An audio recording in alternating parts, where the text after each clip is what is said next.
Tonight on Steelers Talk, I share my Week 14 film takeaways and review for the Pittsburgh Steelers in their win versus the Baltimore Ravens in Baltimore yesterday. I've got 8 offensive and defensive takeaways to share with you guys after my film study that I did earlier today. And if you guys want to see the actual video evidence, I actually put the clips from the game itself up on my X account. I share my takes on it, all that great stuff. So if you guys want the actual video evidence of what went down with the Pittsburgh Steelers and you guys want to learn a little bit about football, I always put my film review clips up on my X account. You can find me at Jack_Sperry for today's film analysis. But of course, we're going to be getting into kind of the generalities here and kind of the main themes of what my film study uncovered this afternoon. So we'll start here with the offensive side of the ball. And something that was very apparent, especially in the first 3 quarters of this game, is that Aaron Rodgers' arm talent was on full display. And, out of all the games in this year's NFL campaign for the Pittsburgh Steelers, I thought this was the game where Aaron Rodgers had the most big-time throws down the field into tight windows, have to put it on a dime. Aaron Rodgers did it a number of times in this ball game, and it was certainly Aaron Rodgers' best overall performance since Week 7 versus the Cincinnati Bengals. I still think that Bengals game was slightly better than the one that he had against the Baltimore Ravens, specifically because of the performance Rodgers had in the fourth quarter against Cincinnati versus the fourth quarter that they had against Baltimore. But honestly, like that fourth quarter performance, it was a lot of, because of that tipped pass that was almost intercepted that ended up being like a 9-yard loss, put them into a 3rd and long. There's another situation where there was a penalty that put them into 3rd and very long again. And then they had another 3rd and long, in a situation where they ran the ball twice to try and run clock at the end of the game there. And then they had a 3rd and 7 come up, and you kind of got fooled there on the final pass attempt of the game. So it wasn't a great fourth quarter, but we'll talk about the fourth quarter performance here in just a second. But there was definitely more opportunities for Aaron Rodgers to show off that arm talent in this game because of the way that the Baltimore Ravens decided to play the Pittsburgh Steelers defensively. And what they did was they played a lot of single high coverage. This is the most single high coverage I've seen from a Steelers opponent defensively this entire season. And the reason why they did that is because, with all the new receivers and all this different stuff, the Steelers struggling to throw the ball down the field, they said, okay, we're going to dedicate more resources to stopping the run, stopping Jalen Warren, stopping Kenny Gainwell. And they were able to do that. They were very fundamentally sound, stopping the run, all that different stuff. So kudos to them for that. But that also left a lot of opportunities to throw the ball down the field in one-on-one opportunities for DK Metcalf, and Aaron Rodgers countered those single high looks by attacking downfield. What has Aaron been saying this entire season in terms of why he hasn't been throwing the ball down the field? Well, we're getting a lot of too high looks. I'm not going to throw the ball down the field just to throw the ball down the field if the coverage doesn't dictate it. Well, this week, the coverage by and large did dictate a very aggressive downfield attack, and that's exactly what we saw from the Pittsburgh Steelers in this game. Now, you guys can take a look at the downfield passing numbers for Aaron Rodgers in this game. In the intermediate section of the field, it actually wasn't all that great. He was just 2 of 7 in that area of the field, but on his deep passes, 20-plus yards down the field, he was a perfect 4 of 4, leading to a 6 for 11, over 50% completion percentage on his passes, 10-plus air yards down the field. He also threw the ball over the middle of the field a little bit more than we're used to seeing from Aaron Rodgers this season. You guys can take a look at his passing chart for this one. I also thought he did a really good job getting outside of the pocket. We'll talk about the pass protection here in just a second, but I thought he did a really good job escaping and avoiding pressure when it did come. And then when he was throwing on the run, he was pretty much nails the entire game, and his downfield vision was on full display as well. But as I mentioned, guys, I thought the pass protection from the Pittsburgh Steelers offensive line was really good all day long. There was some lapses as the game went on, but even in some of those lapses, Rodgers was able to avoid some of those and step up and out of the pocket at times and create some extra time for the receivers to get open. And I thought the receivers did a better job in scramble drill this week as well. So I just thought in terms of the passing game, we haven't seen the offense play that well since Week 7 against Cincinnati. It was really a a game-changing performance for the Steelers' passing attack. And if teams continue to play the Steelers this way and they play a lot of single high coverage and they try and take away the run game, I think we're going to continue to see the Steelers be very aggressive. And then if teams go back to playing the Steelers with two high safeties,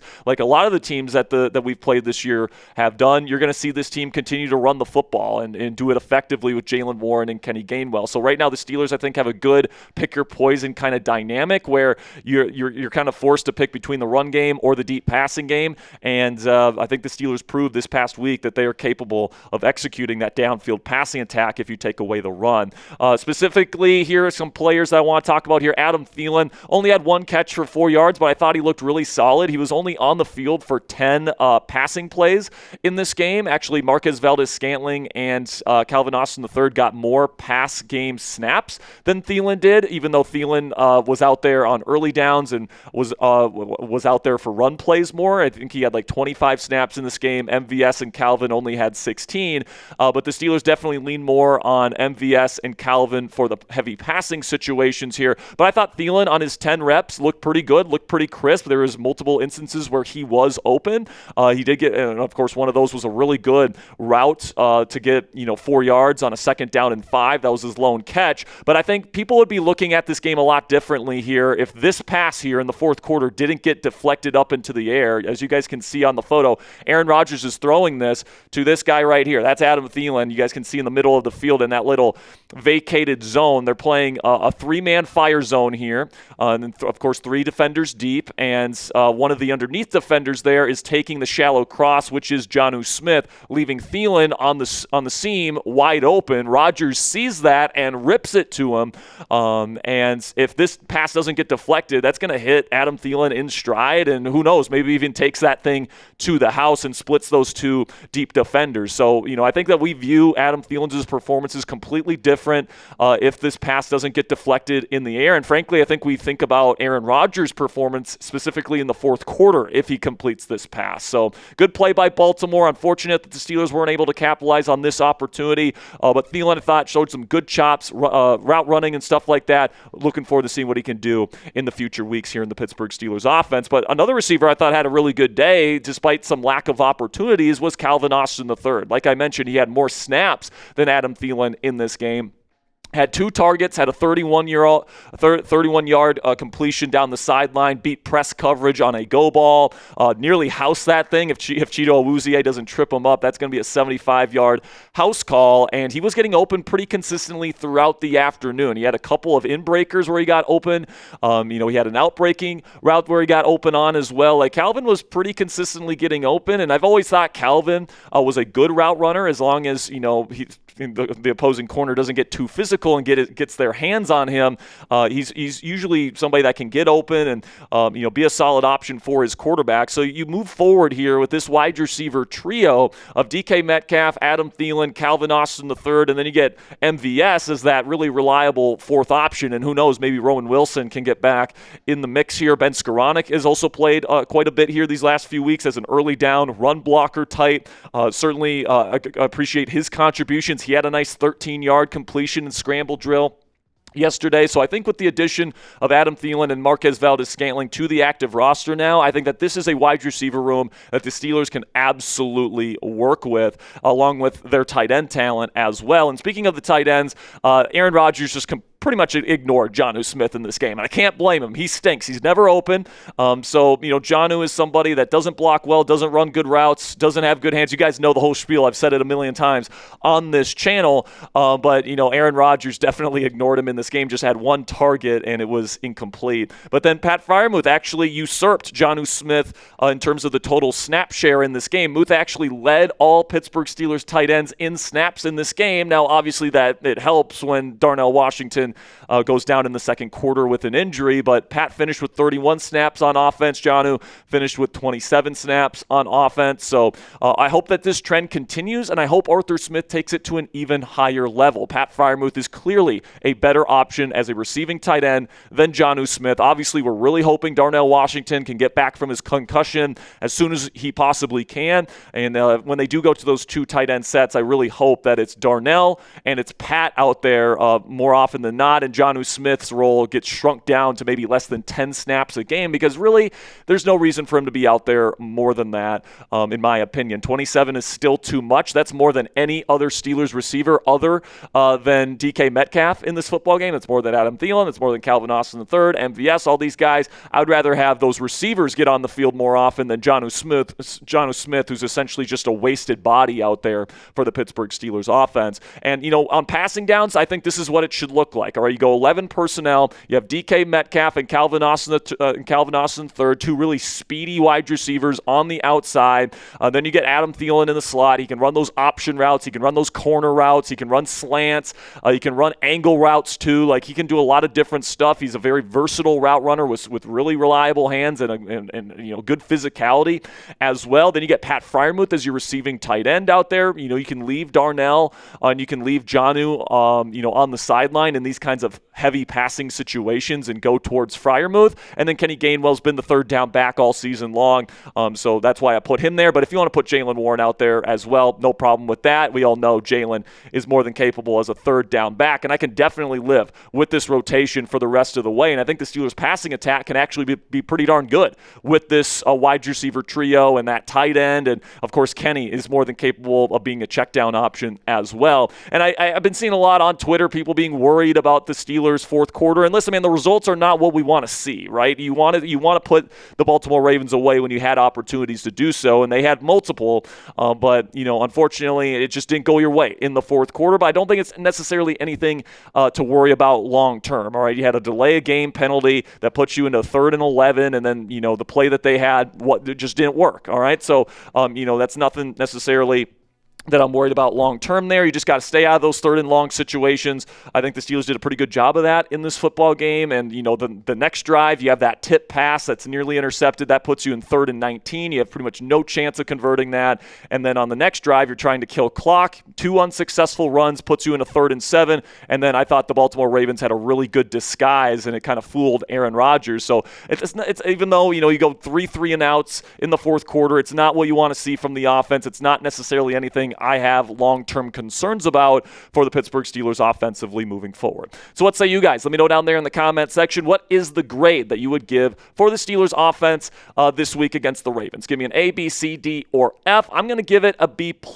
I think the Ravens really worked hard to try and take away the run, and they did so. But when they do that, you got to make them pay down the field, and they certainly did that. A number of explosive chunks in this game. Rodgers was pinpoint accurate on a lot of those downfield shots. So I'm going to go with a B+. The only reason why I'm not going to put it in A territory is because of the lack of production in the fourth quarter and that lack of finishing from the offense there at the end of the game. But this will be the pinned comment on today's show. In just a second here, I'll tell you about our sponsor today at Harry's. Well, I'll tell you about our sponsor today. Simply give me a grade down there in the comment section. With that, let's have a word from our sponsor today at Harry's. And I don't have to tell you guys that maneuvering the men's razor space kind of sucks nowadays. The quality products are always super expensive in today's economy, and refills are also ridiculously expensive as well. Then when you try and save a little bit of money, you're kind of stuck with getting dull razors that irritate your skin or even cut your skin, and you can really only use them once, so you have to continue to keep replacing them. That's exactly why I switched to Harry's Plus, and I haven't looked back since. Harry's Plus has an advanced pivoting system to reach every corner of your face, refined blade tech for closer, smoother shaves, and a weighted metal handle, which is Harry's heaviest handle ever for added control and comfort. But I think the best part about Harry's Plus is how affordable it is.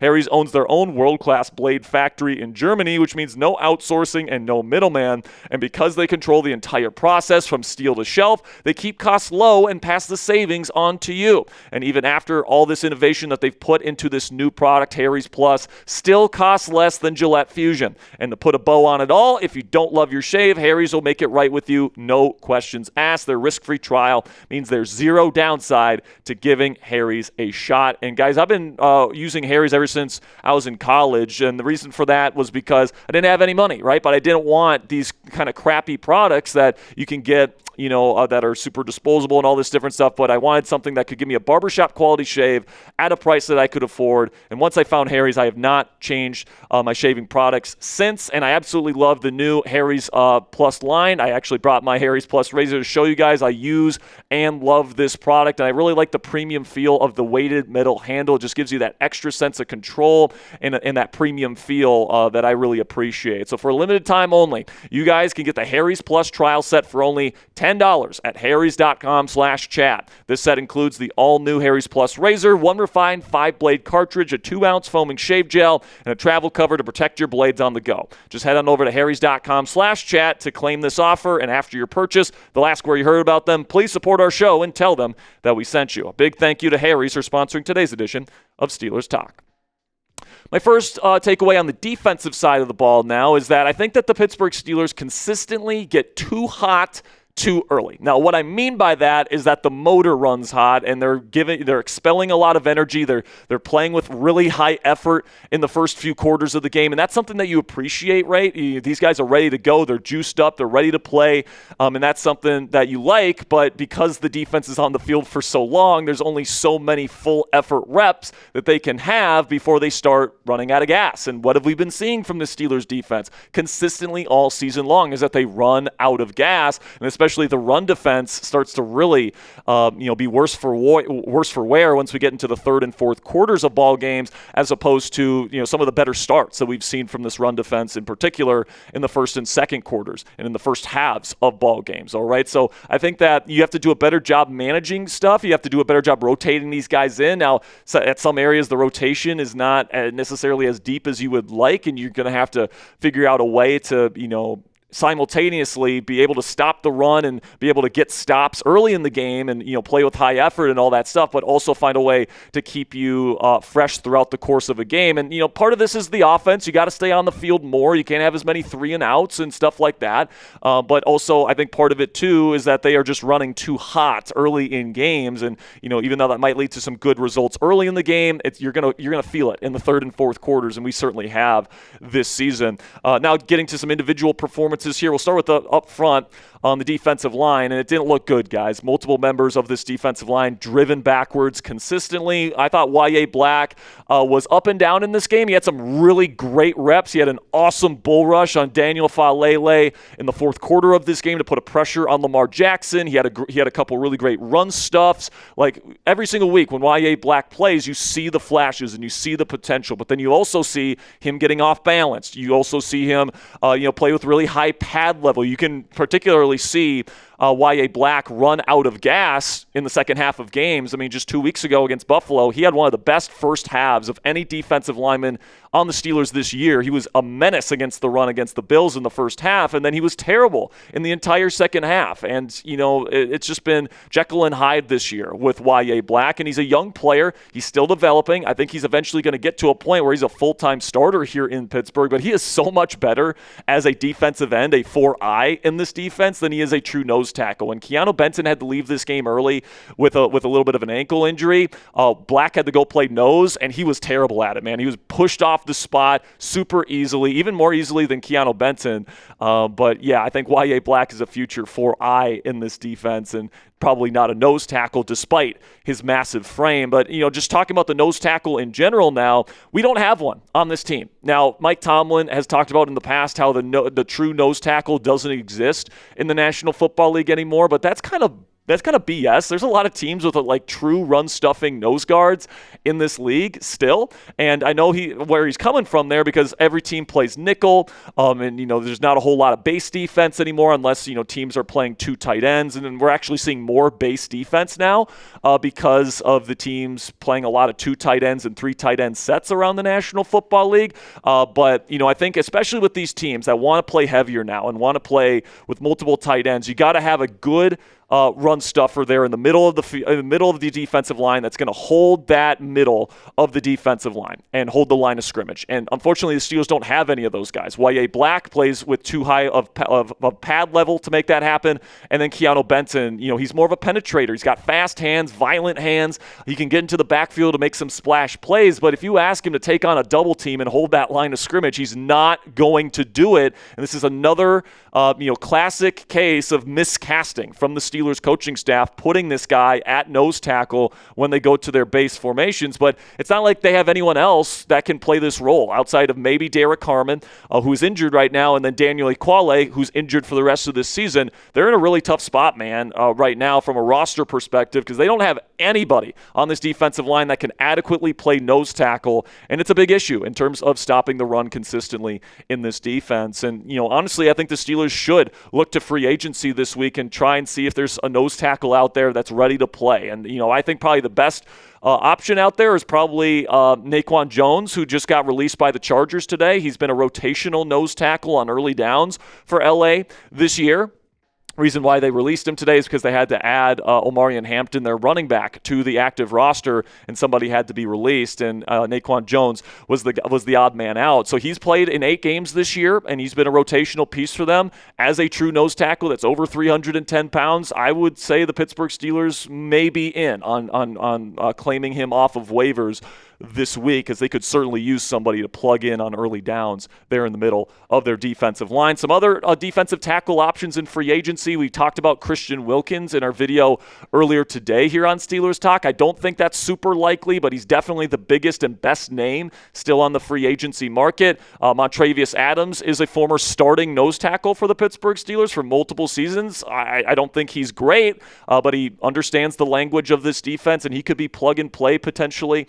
And then Linval Joseph, a longtime veteran of the National Football League. He's been playing in this league since 2010, so he's been around a long time. He is an old man, but he's 330 pounds, and he's got brute man strength, man. All you would ask him to do is just stand there in the middle and take on double teams. You're not asking him to get after the passer, all right? So I think Linval Joseph is somebody that you could consider. He played for the Cowboys last season. Now, before we get into the rest of our defensive takeaways here, guys, let me know if you guys think Pittsburgh's defense needs help. If you think that, make sure you guys click that thumbs up icon. I certainly think that this defense needs help. I think that getting Derek Harmon back would be huge if they get him back soon. I also think getting Kyle Duggar back could be a big help. But let me know what you guys think down there by clicking that thumbs up icon if you think Pittsburgh's defense needs some help. Then Patrick Queen, I know, PQ was talking his shit on X last night, and, good for him, man. Like, I feel great for PQ going into Baltimore and getting a win and all that stuff. And, Tony Romo was singing his praises, but, like, when I was watching his film today, I was like, there's at least 5 or 6 examples here, especially in the run game, where, he's completely lost, all right? He's like John Gruden's wife in space. She just gets lost, all right? That classic clip from NFL films, right?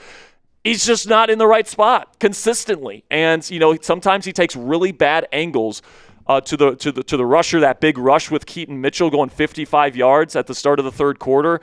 He took a really bad angle, and he runs right by him, and he goes for 55 yards in part because of that. So Patrick Queen has not been a good run defender this year. Honestly, he's been one of the worst run defending linebackers in the entire National Football League. And when you combine a really soft interior of your defensive line with a linebacker here in Patrick Queen that's on the field for every single play, that's not consistently in the right spot, and he misses a ton of tackles. He leads the league in missed tackle rate this year. You're going to have a bad run defense. That's just the way that it is right now. And, hopefully PQ can play better down the stretch, but I didn't think he played a particularly great game in this one. But then we get to the read option game, and this is another thing that the Steelers are going to need to figure out. Because Lamar Jackson, whenever he went to the read option, I think they only did it twice, thank God. But when they did go to it, he had wide open spaces. Nobody was there to account for Lamar Jackson. And this was a big problem in the playoff game last year, where Lamar was able to run free on these read options. And, what the Steelers are having TJ Watt do is play super aggressively, crash down on the running back. And, there's certain formations, like they were playing double A mug looks, and there's nobody on the outside of Watt, and Watt is still crashing down on the running back. Like, he has to know, especially as a $41 million per season player, that he doesn't have any help on the outside. Both linebackers are in the A-gap. They're not getting over to scrape to go get Lamar Jackson. So, you got to find ways to get this under control, because I guarantee you the Ravens coaching staff is looking at the film today, seeing the same exact thing that I'm seeing, and they're gonna have more than their fair share of read options when they come to Pittsburgh in Week 18. Then we get to the passing defense, and I actually think that this is the best thing about the Pittsburgh Steelers defense right now. All right, and this was the worst thing about this defense at one point during the year when Darius Slay was giving up yards after yards after yards. Joey Porter Jr. was injured. Jalen Ramsey was still playing corner. Feels like they have figured out, how this defense can play defense. And it's, Joey Porter Jr., man coverage. James Pierre has been excellent in all types of coverage. They're very good in quarters and quarter half style stuff, and Jalen Ramsey's been a much better safety than he was a corner. And when Kyle Duggar's in there, he's been pretty good as well. So, I think in this game, they did a pretty decent job in pass coverage. I don't think, any team is perfect, especially when they play as much man as the Steelers do, but they certainly have done a good job holding down these passing attacks as of late. Now, obviously, that's come at the expense of the run defense being absolutely terrible over the last several weeks here, but, I think that the passing defense at this point in the secondary is actually in a pretty darn good spot as we head down the stretch. Joey Porter Jr. has been one of the most locked down man corners in the National Football League. He's your number one guy. He's not without his faults, but, he's certainly good in coverage. Brandin Echols, multiple splash plays over the last couple weeks, an interception, multiple PBUs. He had a sack yesterday. Brandin Echols has turned into a nice little slot for us. Jalen Ramsey and Kyle Duggar have been very good at safety for the most part since we acquired Duggar and moved Ramsey to safety. And then James Pierre, man, we'll talk about him in a little bit here, but man, he has really been super impressive, and he's your CB2. And if for some reason James Pierre starts sucking, you got Asante Samuel Jr. and waiting in the wings. This is actually a strength of the Pittsburgh Steelers right now, and that's a good sign, especially because I think, Derek Harmon's going to be coming back soon, and whenever you get Derek Harmon back, the run game, I think, is going to stabilize, all right? It's not going to be perfect, all right? It wasn't perfect even with Harmon, but you guys can just see the difference between having Derek Harmon out there on the field, a great run defender at 310-plus pounds, versus not having him, all right? You give up almost 100 more yards per game, and you give up almost 2 more yards per rush average, all right? That is monumental differences right there. So once you get Derek Harmon back, I do think that this run game and this run defense will stabilize. You still have this passing defense that's creating a lot of turnover opportunities.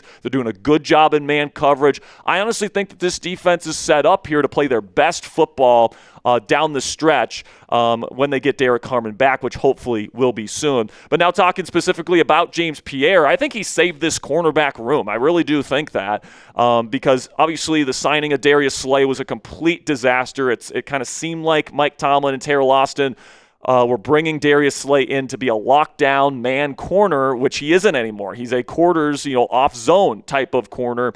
And he was that lockdown man corner when Terrell Austin had him in Detroit. And of course, Mike Tomlin has been coaching against him for a while, but that obviously didn't work out, and they tried a couple different names out at outside corner. They tried Echols, they tried Ramsey, but they've really found James Pierre to be the guy that has been, that guy that has cemented himself at this point as a legitimate starting corner in this league. And right now, he is really earning himself one heck of a payday and a much-earned payday. And I don't think that this is a fluke, guys. I think that, the sample size is too big at this point, going all the way back to training camp when he had like 1 million interceptions. Like, remember, he was one of the stars of camp this year, which is a reason why he made the final roster. And then when he got his opportunity, man, he took it and ran with it. And he's just been awesome, man. And I'm so happy that he's here.